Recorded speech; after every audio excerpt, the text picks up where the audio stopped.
हर युद्ध का परिणाम जीत या हार होता ही है, लेकिन इतिहास में एक ऐसा युद्ध भी हुआ जिसमें न जीत हुई न हार, लेकिन फिर भी इतिहास में महत्वपूर्ण स्थान रखता है। इसे लड़कर महाराणा प्रताप हमेशा के लिए इतिहास में अमर हो गए, जिसका नाम हल्दी घाटी का युद्ध, the battle of Haldi Ghati.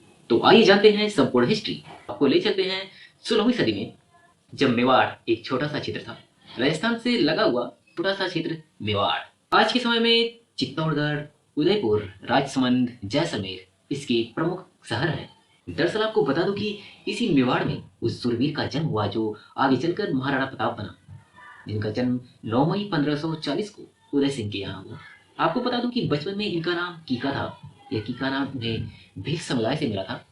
अब समय के साथ कीका बड़े हुए और उनके शौर्य व पराक्रम की वजह से उन्हें महाराणा प्रताप के नाम से जाना जाने लगा।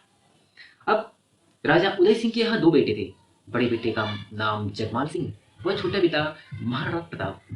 जगमाल सिंह का राज्याभिषेक की तैयारी की जाने लगी, लेकिन जनता में विद्रोह होने लगा, क्योंकि शौर्य व पराक्रम की वजह से महाराणा प्रताप को जाना जाता था। इसलिए लोगों ने महाराणा प्रताप को राजा बनते हुए देखना चाहते थे। तो फाइनली न चाहते हुए भी महाराणा प्रताप का राज्याभिषेक करना पड़ा उन्हें, और 28 फरवरी 1572 को इनका राज्याभिषेक हुआ। दोस्तों, अब यह अकबर का दौर था।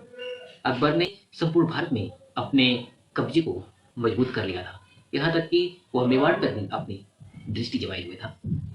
अब मुगलिया सल्तनत की मेवाड़ की तरफ बढ़ते कदमों को देखते हैं। अब ऐसा क्या था मेवाड़ में जो अकबर उसे अपने कब्जे में लेना चाहता था?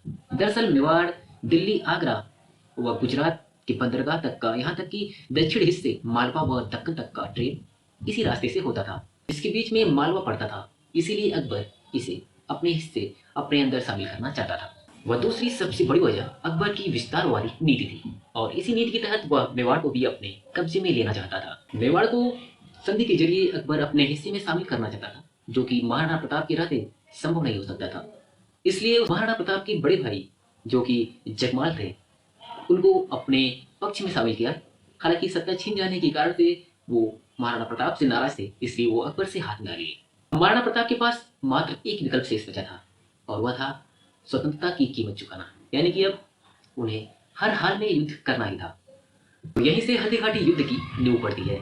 सबसे पहले आइए जान लेते हैं क्यों इसका नाम हल्दी घाटी पड़ा। तो आपको बता दूं कि यह अरावली श्रेणी के बीच में फैला खमनौर व बलीचा दोनों के बीच में 6 किलोमीटर क्षेत्र में फैला यह क्षेत्र है, जो कि पहाड़ियों के बीच में है।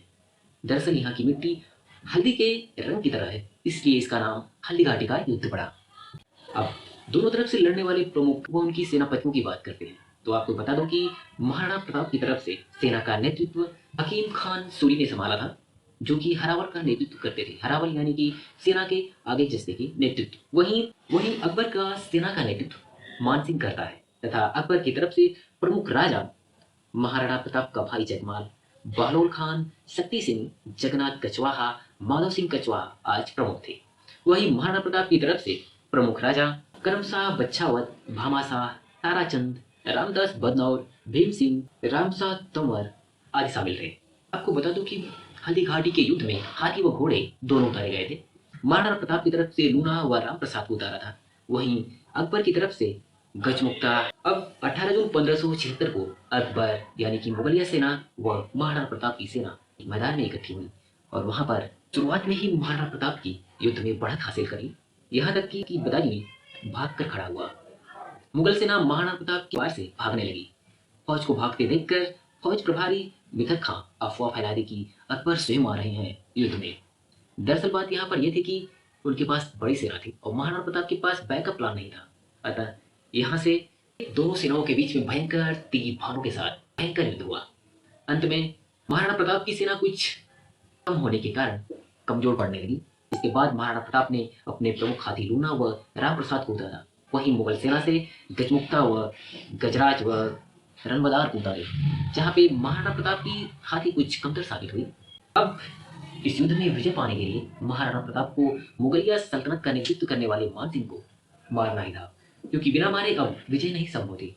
इसलिए महाराणा प्रताप ने अपने प्रमुख साथी रामशाह, ताराचंद, राणा पूजा, हाकिम शाह के साथ दुश्मन खेमे को चीरते हुए मान सिंह तक पहुंचे। अपने घोड़े की लंबी छलांग के साथ मान सिंह के हाथी के ऊपर जोरदार प्रहार किया, लेकिन दुर्भाग्य से मान सिंह वहां पर बच निकला। और इसी वार के समय उनका चिंतन भी चोटिल हो गया। अब महाराणा प्रताप का जीतना मुश्किल था। अब महाराणा प्रताप का जीवन संकट में देख झाला विदा ने महाराणा प्रताप का मुकुट धारण कर लेने लगा। वह महाराणा प्रताप को युद्ध से बाहर भेज दिया गया। झाला विदा महाराणा प्रताप का मुकुट धारण किए हुए था, इसलिए मुगलिया सैनिक ने उन्हें ही टारगेट बनाया। हालांकि सुरक्षित स्थान पर पहुंचाकर उनका प्रमुख घोड़ा चेतक भी घायल हो गया और अपने प्राण को त्याग दिया। अकबर का मेवाड़ जीतने का सपना सपना ही रह गया। हालांकि इस युद्ध के बाद महाराणा प्रताप का प्रमुख किला गोंगुदा का किला अकबर ने अपने हिस्से में कब्जा कर लिया। महाराणा प्रताप अब अरावली की चोटियों में चले गए। यहीं से अपने खोए हुए राज्य की जैसे मंडलगढ़, चित्तौड़गढ़, उदयपुर, गोंगुदा, कुंभलगढ़ यहीं से कब्जा कर लिया। महाराणा प्रताप ने दोबारा इसे हासिल किया और अपनी नई राजधानी को चावंड में बनाया। ऐसे थे हमारे वीर महाराणा प्रताप। ऐसे ही वीडियो के लिए आप जुड़ जाइएगा राय वॉक स्टोरी से।